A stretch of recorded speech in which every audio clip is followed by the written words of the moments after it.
but Uh-huh. it's that I'm not allowed to share. Okay, let me try to see what's going on here. Okay. Multiple parties, okay. Now see if it works. Oh yeah. So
yeah, is this? Can you see? Yeah. So this is what your student did? Yeah, this is students did a PowerPoint. I just made it into the video that would show it, and I'll explain in a second. We were talking about what took place on November 22nd, 1963, about 12:30 in the afternoon in Dallas, Texas. President Kennedy was taking a motorcade route through Dallas. There is Dealey Plaza, as you see. The limousine, that's the grassy knoll. This is Mary Moorman and Gene Hill. Gene Hill passed away.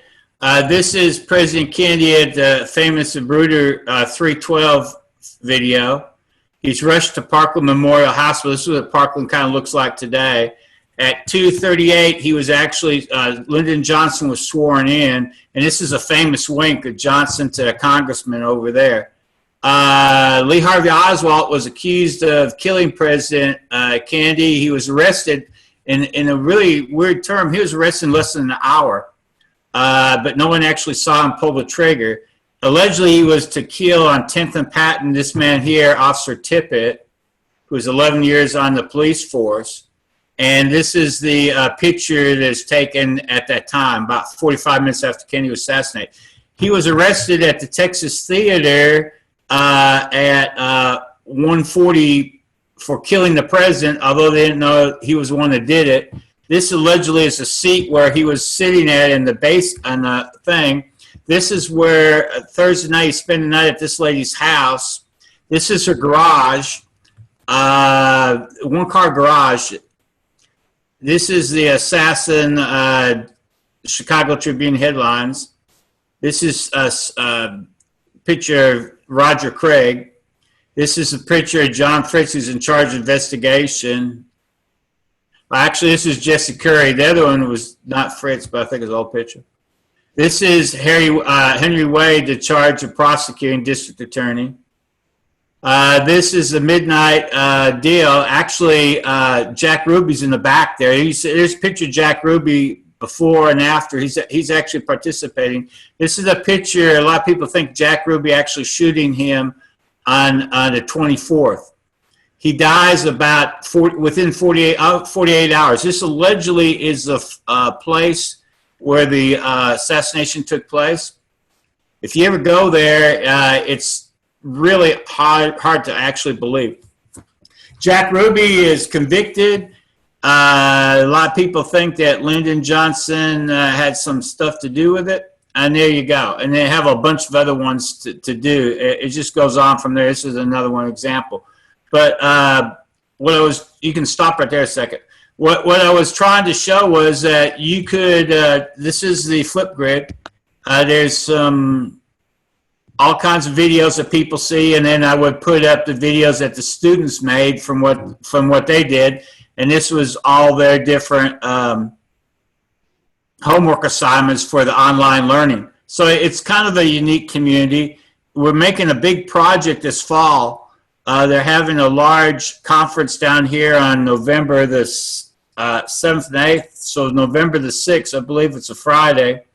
We're presenting documentation that we're trying to open up the JFK case again, and we're going to go in front of a judge, and we have a brief written, and we're going to ask for the Texas Court of Inquiry. Make a long story short, what happened was when shooting the president in Dallas was actually against the state law.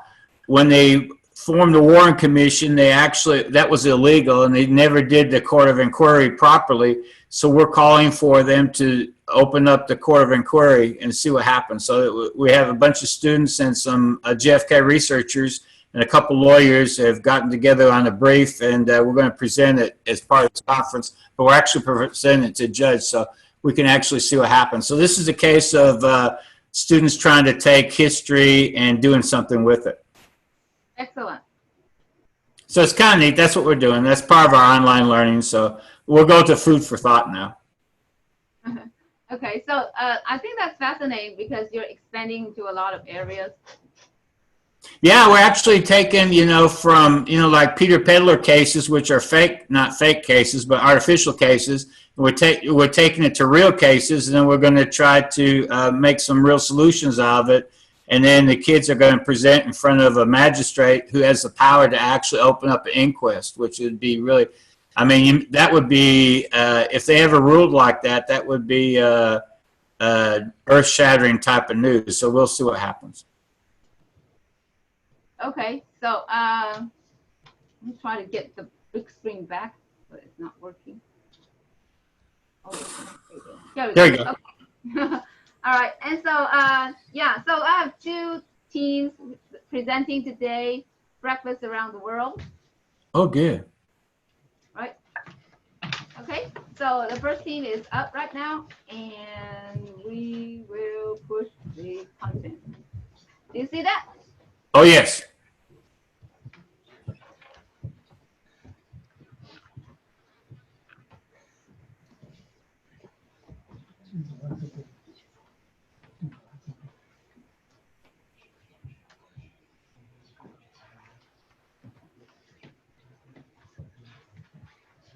Okay, you can begin.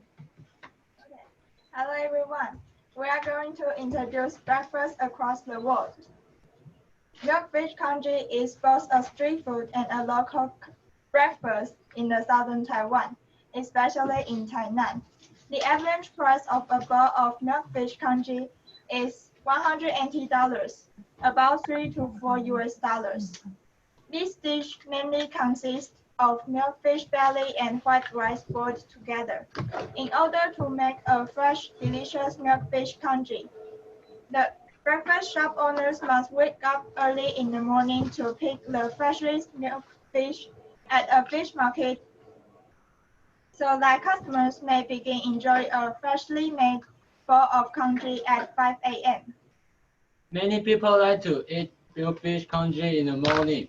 Here are the ingredients: a piece of milkfish, 2 cups of water, some pepper, cooked rice, and celery.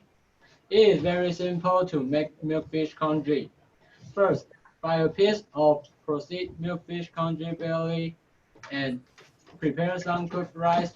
Put them together into a pot. Second, put 2 cups of water into a pot and turn the heat on and boil in the congee and wait the congee boiling for 5 minutes and turn the heat to low. Then put the congee to the bowl and sprinkle some peppers and chop some celery to enhance the flavor. Hope you can enjoy your milkfish congee in your breakfast time. In the central part of Taiwan, We usually enjoy fried noodles as breakfast. We usually add sweet chili sauce into fried noodles. It also goes well with pork broth soup. There are many flavors of fried noodles, such as seafood, shredded pork, and soy sauce. The most popular one is shredded pork because it is easier to make and can be purchased at a low price. Fried noodles can be served as not only a breakfast, but also lunch and dinner. We need the following ingredients to make fried noodles for one serving. 150 grams of noodles, 30 grams of bean sprout, 30 grams of carrot, and 50 milliliters of soy sauce. Here are the instructions. If the noodles you use are raw, you need to put it into boiling water until they are well cooked. Next, add the 30 grams of bean sprout, 30 grams of carrot, and 50 milliliters of soy sauce. Next, stir fry the contents. The dish of fried noodles will be the source of your daily energy. At the mention of fried noodles, you'll definitely want to drink something. So why not have some soy milk? As the name suggests, it's made from soybeans. Soy milk looks yellowish white and it contains rich protein. It's easy to make soy milk. First, soak soybeans in the water for 3 to 8 hours. Second, smash it and filter it. Let boil for about 5 minutes and then you can drink it. Wow.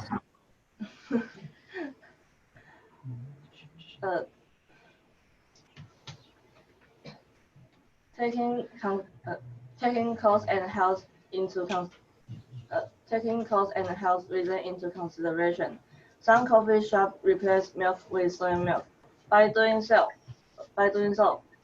not only is the cost lower, but it also benefits patients with lactose intolerance.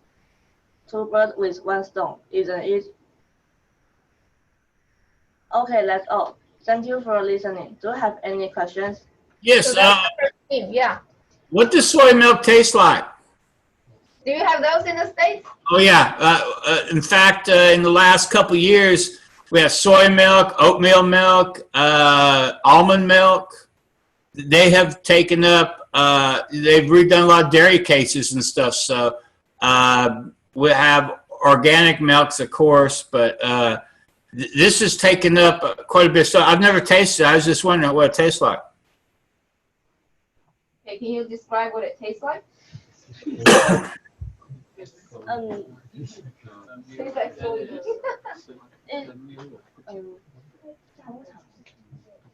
It usually tastes sweet because many breakfast shops will add sugar in soy milk. Oh, okay. And on the milkfish, is the fish not cooked? Is it? I mean, when you go back to that one, okay, is that hot or cold when you serve it? It's hot. It's hot. Oh, okay. And do you cook the milkfish in the hot water with the rice, or no? The rice is already cooked. Then you put. It's already cooked.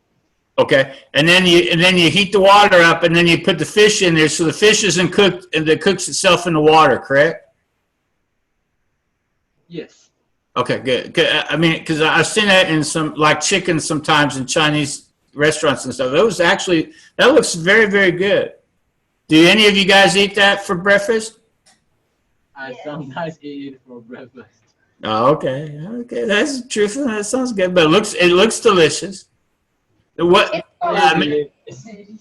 Mary, ask the kids what do they normally eat for breakfast.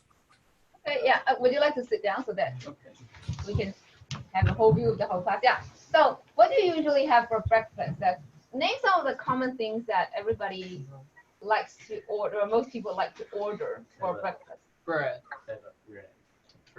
Sandwich. Bread is very general. Would you like to be more specific, like Each kind of sandwiches, right? Like in Taiwan, there are breakfast sandwiches. Oh wow! Yeah, we've introduced some of those in the past. Breakfast sandwiches. What are the things inside a breakfast sandwich? Egg. Egg, yeah, we have egg. Remember we were talking about eggs inside a lot of the food dishes in Taiwan. So there's egg inside the breakfast sandwich and ham, Mhm. cucumber, small slices of cucumber, cheese. What else?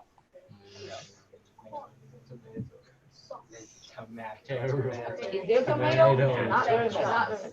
And Mary, typically, when would they eat breakfast? Where do you eat your breakfast? At School. How many of you eat your breakfast at home? Raise your hand. Just one. So everybody's in a hurry to school, so they Yeah. bring their breakfast to school to eat. Yeah. Now, do you eat in the homeroom or do you eat in the lunchroom? Homeroom. Well, remember we were talking about this, like in Taiwan, from K to 12, the students are practically in the same room. Oh, yeah, yeah. I'm sorry. I So forget. It'd be like a homeroom type of thing then. yeah, they stay in the same room because the teachers come and go instead of the students switching classrooms. It's different from that in the States. Yeah, but I always thought that was your classroom, though. Well, this classroom is particularly for video conferencing. So Okay, they good. come here to have the video conferencing class Right. and work on But- international projects. But as a teacher, you would rotate classrooms, and the kids would stay in the same room. That's correct. So during the daytime, they all stay in their own respective classes, and it's the teacher that rotates from class to class. How do you like that? Well, I don't like that. I would rather stay in one place. It actually will help with the preparation of materials. But in Taiwan, it's the teachers rushing from one classroom to another. Oh, wow. And then if you had like a cram school, and a cram school is different, then the kids stay all at the same cram school without moving around? Or is it? They go on to another place to have their cram school lessons. Yeah. But I mean, at that place, isn't that where you'd have like large classes and the teacher doesn't move around, or no? Or the teacher still moves around? In that place, it's usually like one teacher teaching for 3 hours, right? Yes. That's what I thought. Very huge classes, usually like over 100 people, right? Yeah. It's like large theater classes, Yeah, yeah. theater So it's seating or whatever. more of like a speaker type of class, Okay, lecture good. type, yeah. Hey, you learn something every day. This is so interesting. You did such a great job. Thank you. Milkfish is 四目, Yeah. so milkfish is not actually, it doesn't have anything to do with milk, as you know. No, I understand. It's just They call it because of the color of the meat, right? yeah. Yeah. Hey, Hey, I'm not as awkward as you think. Any questions for Mr. Cunningham regarding this? You can also ask Mr. Cunningham. Do you have any fish congee or fish porridge in the States? I don't think so, right? No, the only porridge we ever see is in those fairy tales. I'm not. Yeah, what's really crazy is that I can't tell you, except that I watch a lot of Korean dramas or even some Taiwanese dramas where they always talk about porridge. I can't tell you the difference between porridge and soup. To us, it's almost the same. We do eat a lot of soups in different parts of the States. As we see a lot of Chinese food. We went to a Chinese restaurant in Washington, D.C., in which the chicken was cooked in the water, and then they give it to you as soup. And boy, that was delicious. The chicken just fell apart. It was hot, but it was really, really good. I couldn't even tell you what the name of it was because one of our students knew what to order, and I just trusted whatever they said. So that was kind of interesting. Chicken broth? It was like chicken broth, but there was chicken meat inside of it with. It looks very similar to like it had parsley and it had different things around it and some noodles, and it looked very similar to no rice, but the consistency looked very similar to that Milkfish Congee. So I didn't know what it was, but they said this place in Washington, D.C. was famous for it, so we ordered it, and sure enough, it was really good. Yeah, I think what you're talking about, because yeah, chicken broth and like the one that you just described is quite popular in Taiwan too. Oh, really? Yeah. I mean, this was like to die for good. So, I mean, I could see where people were coming in and buying it. It was just really, really hot. And we ordered water, and we just kept on getting more and more water because it was hot outside. But, I mean, the temperature of soup was hot. What is exactly porridge? What do you mean? What is porridge? So porridge, for us, porridge is congee, the same thing. And Okay. it's, how would you describe porridge? I would say rice cooked in water for a long period of time. And so it becomes real soft and it absorbs a lot of water. And Okay. so it's easy to digest. So if you are one of those people with bad digestion, then porridge would be recommended, especially if you are, weak and you're a patient and you're under some strict non-greasy diet, then porridge is recommended. Okay. Yeah, I think we've seen porridge with oatmeal here too.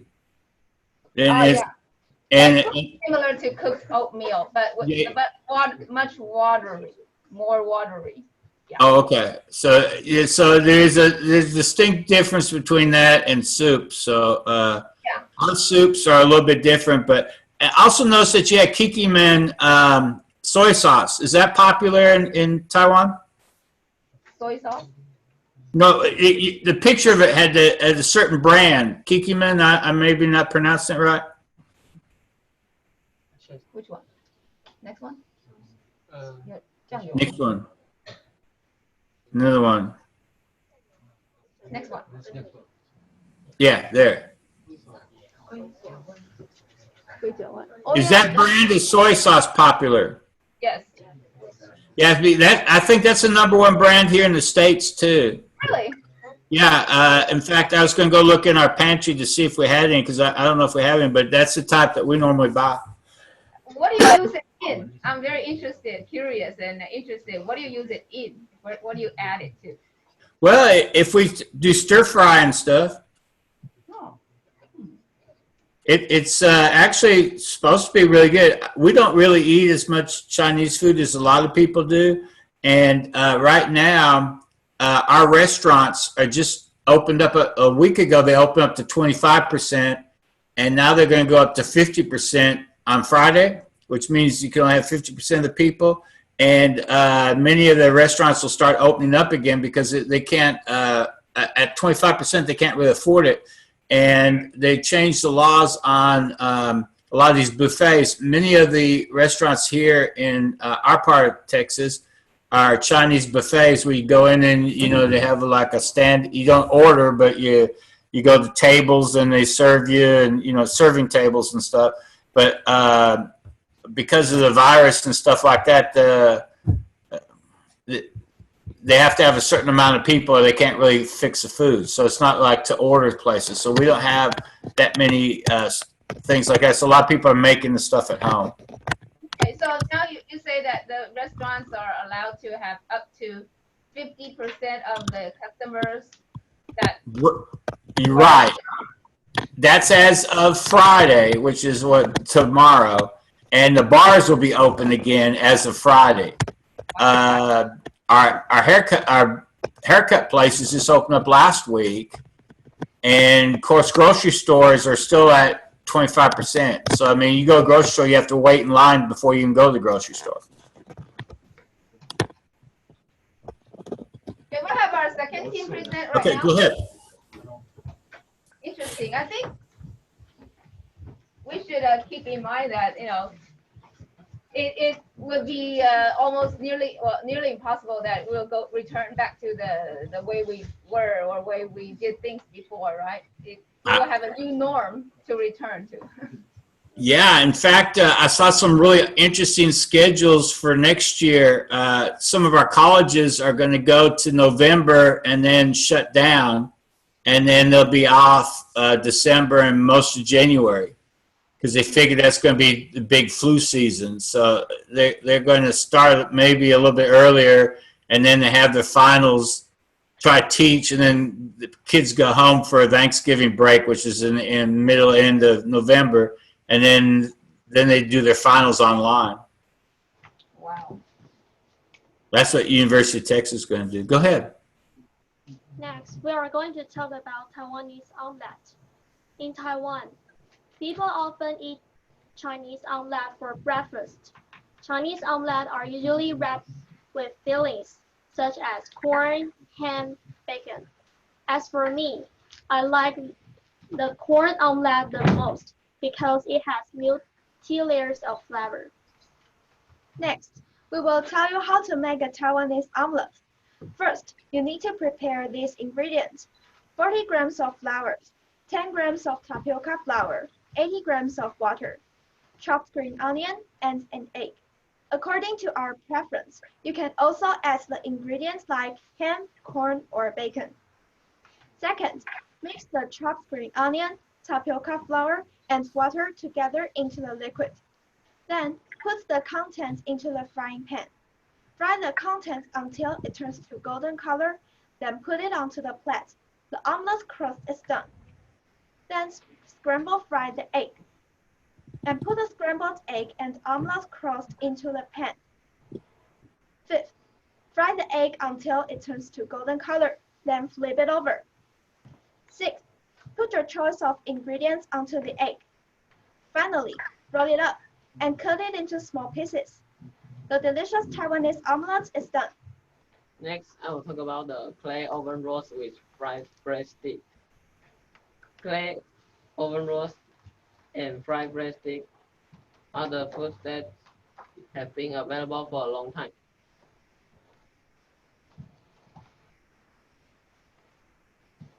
Fried breadstick normally eaten with soy milk,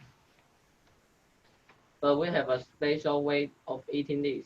In Taiwan, clay oven rolls are cut apart and eaten with fried breadstick, and the street vendors sell the clay oven roll and also sell fried breadstick. Put them together for the guests to eat, and the delicious taste conquers the stomach of the customer, and the reputation spread all over Taiwan. Now we are going to tell you how to make delicious clay oven rolls with fried bread stick. First, heat the oil and pour the flour in the pot. Second, turn to low heat and cook it until the flour changes into yellow puff pastry. Third, set the puff pastry aside to cool it down. Then mix hot water, oil, salt, and flour together. Cool the contents down and you will become a dough. Set the dough aside for half an hour. Fourth, roll out the dough and flatten it to a square and cover it with puff pastry. Next, roll the dough and cut it into 5 pieces, then set it aside for another half an hour. Then, take one piece of dough and brush some water on the dough and sprinkle some sesame. Use rolling pin to flatten the dough and keep the sesame from falling off. Finally, place the side with sesame face down and bake for 5 minutes for both sides. Then put the fried breadstick in the middle, and you can enjoy the delicious clay oven rolls with fried breadstick. Next, I'm going to talk about toast with pork chop and egg. Toast with pork chop and egg is a common breakfast in Taiwan. One of the reasons is that the price of it is low. And there is a famous breakfast shop in Taiwan, has been set up since 1985, which sells toast with pork chop and egg. It calls Pork.Eggs.Toast. The toast with pork chop and egg layer tastes amazing. The toast on the outside tastes crispy and the meat on the inside tastes juicy. What's more, toast with pork chop and egg layer costs only about $1.5 US. So if you come to Taiwan someday, you could check it out. You will fall in love with it. Here is how to make toast with pork chop and egg. Prepare these ingredients: pork loin, eggs, toast. First, beat the meat to tenderize it so that it can be chewed easily. Next, marinate the pork. Make the egg sunny side up. Make outer part of the toast crispy is a good choice. At last, fry the pork and put mayonnaise on the meat. After flap the egg and meat, you can enjoy the delicious toast with pork chop and egg. If you are a person who eat a lot, maybe you can turn it into sandwich so that you can have a great satisfying breakfast. Thanks for your listening. Do you have any questions? Yeah. What does that the last one what does that taste like? This one? Mm-hmm. The outer part is crispy and Oh, the inside juicy. And it looks like you put some garnish or something else in there. What's the picture of? Do they put like onions or chopped something else in there or no? Is it chopped lettuce or something? 这什么东西? What else is inside? Cheese? Okay, so cheese. Okay, and, cheese. Okay, good. And shredded how thick? cabbage or lettuce. How thick is that toast? How thick? It's a kind of thick toast, right? Thick bread. Yeah. I think you have those in the States too, right? Right. I was going to show you.